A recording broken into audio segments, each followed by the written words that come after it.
गुरुवार या वीरवार को भगवान बृहस्पति की पूजा का विधान है। बृहस्पति देवता को बुद्धि और शिक्षा का देवता माना जाता है।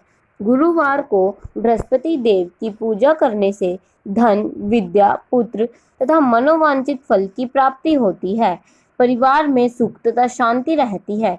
गुरु का व्रत जल्दी विवाह करने के लिए भी किया जाता है, लेकिन गुरुवार की पूजा करते समय यह ध्यान रखना चाहिए कि पूजा विधि विधान के अनुसार हो।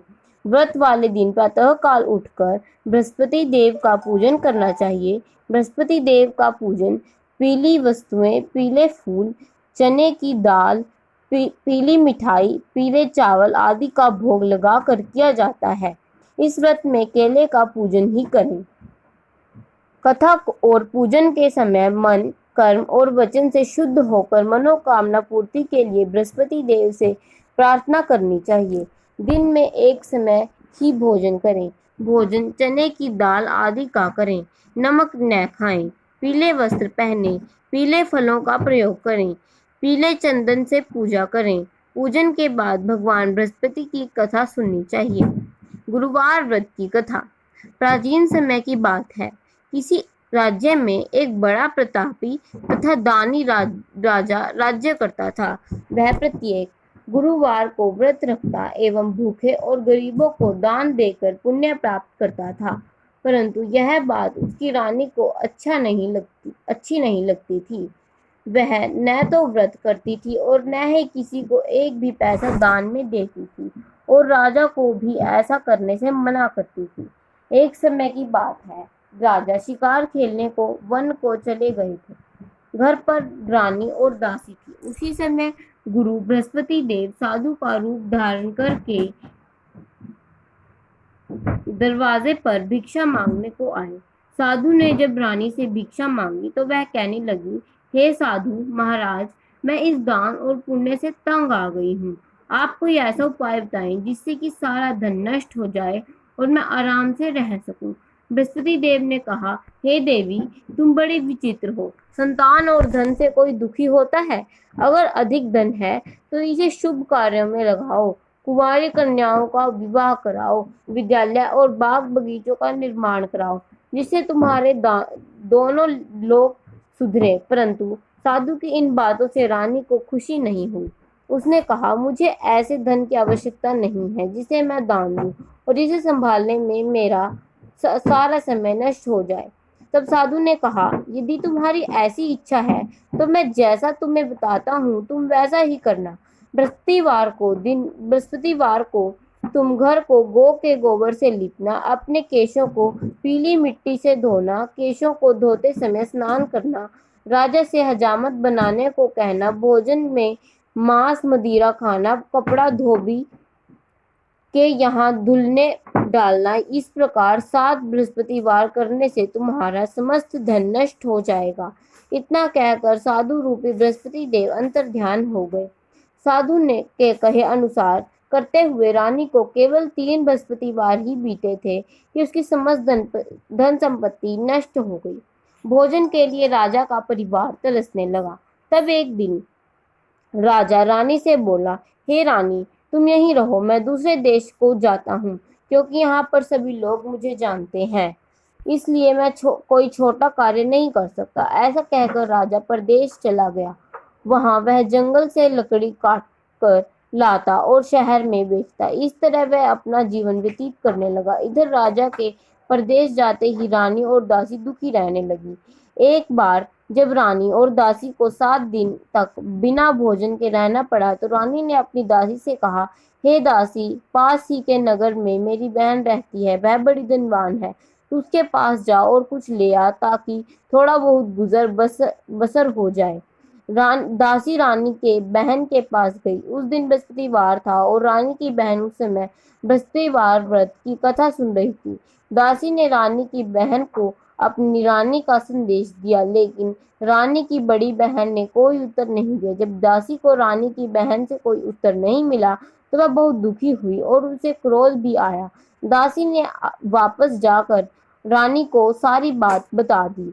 सुनकर रानी ने अपने भाग्य को कोसा उधर रानी की बहन ने सोचा कि मेरी बहन की दासी आई थी, परंतु मैं उससे नहीं बोली। इससे वह बहुत दुखी हुई। कथा सुनकर और पूजन समाप्त कर वह अपनी बहन के घर आई और कहने लगी, हे बहन, मैं बृहस्पतिवार का व्रत कर रही थी। तुम्हारी दासी मेरे घर आई थी, परंतु जब तक कथा होती है तब तक न तो उठते हैं और न ही बोलते हैं, इसलिए मैं नहीं बोली। कहो दासी क्यों आई थी? रानी बोली, बहन, तुमसे क्या छिपाऊं, हमारे घर में खाने तक को अनाज नहीं था। ऐसा कहते कहते रानी की आंखें भर आई। उसने दासी समेत पिछले 7 दिनों से भूखे रहने तक की बात अपनी बहन को विस्तार पूर्वक सुना दी। रानी की बहन बोली, देखो बहन, भगवान बृहस्पति देव सबकी मनोकामना को पूर्ण करते हैं। देखो, शायद तुम्हारे घर में अनाज रखा हो। पहले तो रानी को विश्वास नहीं हुआ, पर बहन के आग्रह पर उसने अपनी दासी को अंदर भेजा तो उसे सचमुच अनाज से भरा एक घड़ा मिल गया। यह देखकर दासी को बड़ी हैरानी हुई। दासी रानी से कहने लगी, हे रानी, जब हमको भोजन नहीं मिलता तो हम व्रत ही क्यों करते हैं? इसलिए क्यों न इनसे व्रत और कथा की विधि पूछ ली जाए, ताकि हम भी व्रत कर सकें। तब रानी ने अपनी बहन से बृहस्पति व्रत के बारे में पूछा। उसकी बहन ने बताया, बृहस्पतिवार के व्रत में चने की दाल और मुनक्का के से विष्णु भगवान का केले की जड़ में पूजन करें तथा दीपक जलाएं, व्रत कथा सुने और पीले भोजन ही करें। इससे बृहस्पति देव प्रसन्न होते हैं। व्रत और पूजन विधि बतलाकर रानी की बहन अपने घर को लौट गई। 7वें रोज बाद जब गुरुवार आया तो रानी और दासी ने निश्चयानुसार व्रत रखा। गुड़साल में जाकर चना और गुड़ बीन लाई और फिर उसकी दाल से केले की जड़ तथा विष्णु भगवान का पूजन किया। अब पीला भोजन कहाँ से आए, इस बात को लेकर दोनों बहुत दुखी थे। चूंकि वह उन्होंने व्रत रखा था, इसलिए गुरुवार उन पर प्रसन्न थे गुरुदेव उन पर प्रसन्न थे, इसलिए वे एक साधारण व्यक्ति का रूप धारण कर 2 थालों में सुंदर पीला भोजन दासी को दे गए। भोजन पाकर दासी प्रसन्न हुई और फिर रानी के साथ मिलकर भोजन ग्रहण किया। उसके बाद वे सभी गुरुवार को व्रत और पूजन करने लगी। बृहस्पति भगवान की कृपा से उनके पास फिर से धन संपत्ति हो गई, परंतु रानी फिर से पहले की तरह आलस्य करने लगी। तब दासी बोली, देखो रानी, तुम पहले भी इस प्रकार आलस्य करती थी।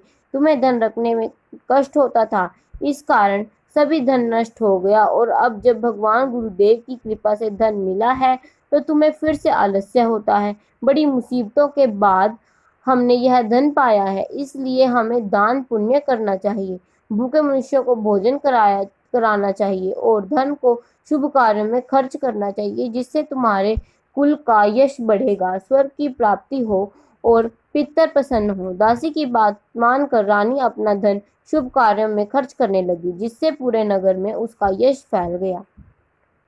गुरुवार को बृहस्पति भगवान का व्रत रखने से घर में हमेशा सुख संपत्ति की बहार आती है।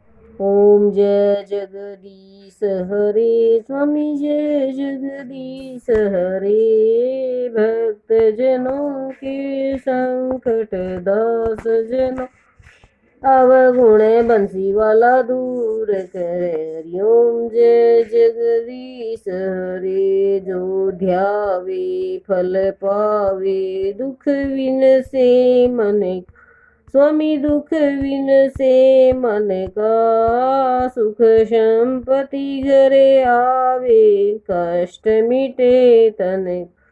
ओम जय जगदीश हरे, माता पिता तुम मेरी, शरण गहूँ मैं किसकी, स्वामी शरण गहूँ मैं किसकी, तुम बिने और न दूज, प्रभु बिने और न दूजा, आस करूँ मैं जिसकी। ओम जय जगदीश हरे, तुम पूर्ण परमात्मा, तुम अंतर्यामी, स्वामी तुम अंतर्यामी, पार ब्रह्म परमेश्वर, पार ब्रह्म जगदेश्वर, तुम सबके स्वामी। ओम जय जगदीश। तुम करुणा के सागर तुम पालन करता, स्वामी तुम रक्षा करता। मैं मूर्ख खल कामी मैं सेवक, स्वामी कृपा करो भरता। ओम जय जगदीश हरे, तुम हो एक अगोचर सबके प्राणपति, स्वामी सबके श्वासपति। किस विधि मिलूं दया में तुमको मैं कुमति। ओम जय जगदीश हरे, दीन बंधु दुख हरता तुम ठाकुर तुम मेरे, स्वामी रक्षक तुम मेरे। अपने हाथ उठा दया करो चरण लगाओ, द्वार पड़े मैं तेरे।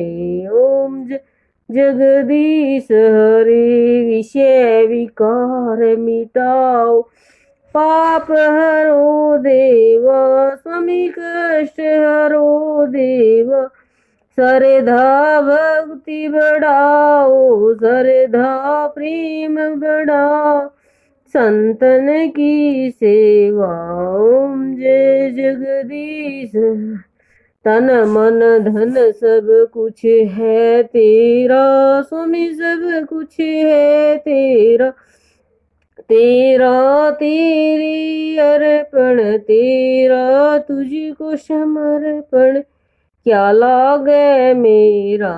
ओम जय जगदीश हरे, श्याम सुंदर जी की आरती जो कोई नर गावे, स्वामी प्रेम सहित गावे। कहत शिवानंद स्वामी सुख संपत्ति पावे।